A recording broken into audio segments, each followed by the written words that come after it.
What's up everybody, Gentry 101. In this video tonight I'm going to be installing the ATM, and no, I don't want to hear any funny acronym jokes. It is ATM, Ambient Thermal Management. That is the company. So this intercooler is going to be going on this 335 diesel. What I've done so far, just to help myself make some room, you remove the cowling, engine cover, snorkel, and air box. So this is going to be 3 T20s. Got your assortment of 8 millimeters going across there, 5 millimeter Allen, I believe, going across for these.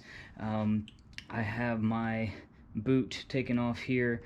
This is for the fan throttle body. To get the fan off, there's going to be a T20 located right here. And I'm in the US, so I'm just going to say this is going to be pretty much universal for all 335 diesels, but right here there's a T20 that goes in there for the transmission cooler, excuse me. And the reason I was saying that's pretty much going to be universal is we only got these in the automatic over here in the US. Now, it could be a little bit different on the manuals, just not going to have that cooler on there. So once you get that taken off, you just kind of slide it up. There's going to be one little tab right here. Push that up and then lift it off. If you ever had to pull one off of a N54, N55, this is much easier to get off. So now we're going to do a quick time lapse on how to get this intercooler off, but pretty much what we're going to do is pull the clips off the intercooler, use a flathead. There's going to be some little pieces, or like a little cowling on the bottom of the intercooler. We're going to get that off. The intercooler should drop off from there. On the, not this particular one, but down on the bottom of the aluminum part, we're going to use a cutoff wheel, cut that part of the clamp off, and then down there we're going to be replacing the red problematic hose and tapping in ATM's supplied new flange to go on there. So I'm going to bring you down here so you can see what I was talking about. This is the transmission cooler. That T20 goes right there. These little guys, you just twist, right? So you're going to twist them counterclockwise. Both of them are going to go counterclockwise. And then this piece here is just going to pull out, and it's not going to be reused. Doesn't mean you need to break it by any means. The intercooler piping, just used a flathead screwdriver to pull this down and then wiggle that. And the same thing, get a light over here, maybe. Same thing for that one right there. Get your clip off and then slide that out. So now all we have to do is get these, trying to use my finger to point and put the light down, get these T25s on both sides of the intercooler. And once we get that, I'm gonna kind of support it with my hand. You can see how much oil is on here. This thing's probably gonna be pretty heavy and oil filled, so I'm gonna, not try and kill myself with this.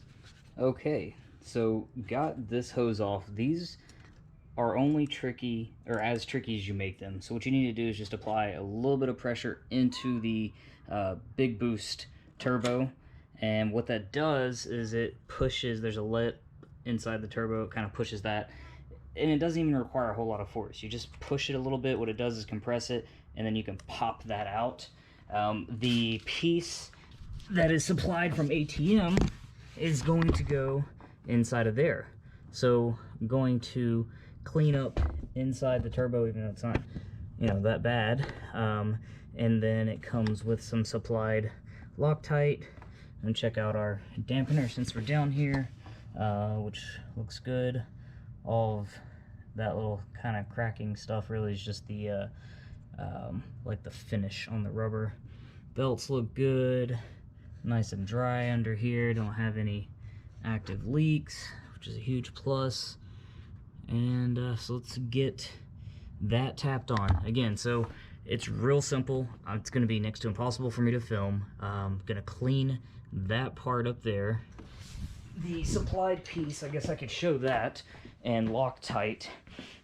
So this is going to go in there, and it's going to be tapped in. It's going to bottom out, and we're going to put the supplied Loctite on there. And it's going to, then we're going to have this constant pressure type of clamp for these silicone hoses. Now, this is one of their, what they call their blims. So it's not 100% perfect. Really, all I can see is there's a nick there underneath the finish. Some of the finish on the edges of these actual plates You know, some of the coating on there, it just has a little excessive. Honestly, that's the only thing I could find with it. And this was a lot cheaper than what they have advertised on their website, so thank you ATM for that. You can kind of see the frontal difference. Look up here. Let's get, probably gonna go upside down here, but get a shot like that. So big difference there. Kind of see how much bigger that they really are. The actual fin design and the internal design is what's gonna help this flow a lot better. And you can actually see how curved and nice and finished these tanks are, which is really impressive. Not too many people go through the trouble of actually doing that, and air actually flows better around curves versus sharp angles. So yeah, good job to them. So I guess another thing that we can do while that's drying is actually cut off this one-time factory crimp, because we're going to be replacing it with this L pipe here, getting rid of the prone to leak factory fittings, and also fit over the larger intercooler sizing. So I'm going to get my Dremel with a metal cutoff wheel that has some plastic melted to it, have my safety glasses.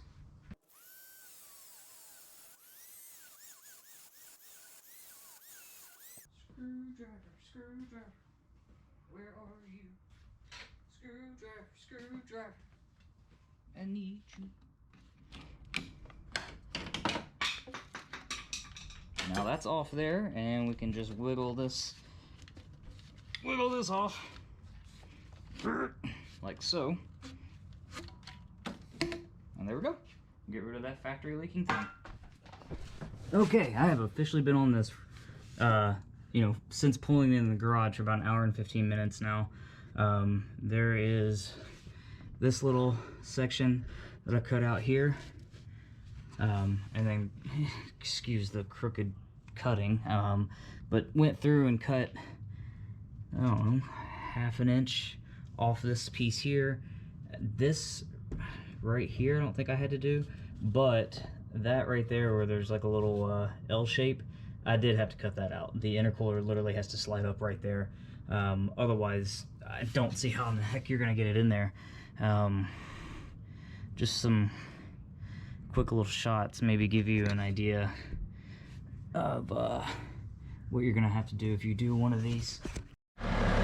Well, there it is, all installed. About to go do a test drive and make sure that there's no leakage, but honestly, nobody would know that anything is even done to this unless you really start taking it apart and taking a look at it. So it has DU, DMD, DUMD, forgot the wording on that. So it is a EcoTune and XHP Stage 3 flash that on the transmission that I just did. So I'm gonna go drive this, see how it feels with the intercooler, and kind of do a feedback, I guess, review on this after the next track day, because I could definitely feel, I don't know, after like 20 minutes, not even after 20 minutes, but after like 2 or 3 laps at MSR in Houston, that it was, it almost felt like it was heat soaking or a boost leak. So, but pretty excited I got this installed. Obviously there's some trimming that's involved. It's a much bigger intercooler. From what I had showed you, I had to take a little bit extra out of the front in there, and ran like a some foam board that I use for all kinds of stuff. But anyway, used like some foam board and just ran it across that plastic edge on the bottom of the intercooler, just for added protection. Not that it, I mean, it was barely touching, but vibrations and stuff. Wanted to make sure we're all good in the future.